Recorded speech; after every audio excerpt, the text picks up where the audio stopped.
आणखी एका मोठी बातमी आहे। कल्याणमधील गुंतवणूकदाराची मोठी फसवणूक झाली आहे। टोरेस आर्टिफिशियल डायमंड कंपनीकडून ही फसवणूक करण्यात आली आहे। दुकान बंद असल्याने ठेवीदार भयभीत झाल्याचं दिसतंय, तर मालकावर तात्काळ कारवाई करण्याची मागणी ठेवीदारांनी केलेली आहे।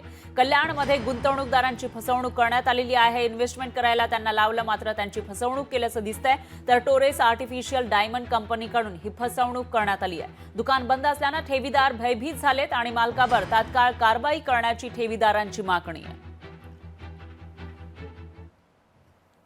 माझे मित्र सांगत होते, मी गुंतवणूक केली, म्हटलं मला आता या 13 तारखेला पहिला येणार होता हप्ता। त्यांनी सांगितलं की 11% चालू आहे सध्या, 11% हर हप्त्याला येणार, 52 हप्ते येणार। मी माझ्या मित्रांनाही सांगितलं मला यायचं अगोदर, त्यांनी माझ्या बेसिसवर लाख रुपये टाकले।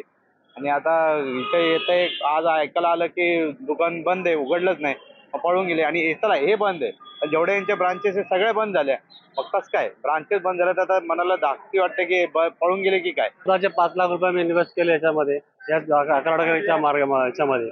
पण मला पण अजून सकाळी कोणी सांगितलं का असं झालंय, मी स्वतः येऊन बघतो स्टोअर बंद आहे। आता एक्झॅक्टली काय आहे ते आम्हालाही माहित नाही, पण आम्हाला आमचे मेहनतीचे पैसे आहेत ते भेटायला पाहिजे। लोकशाही मराठी ऐका, पहा, जागरूक रहा।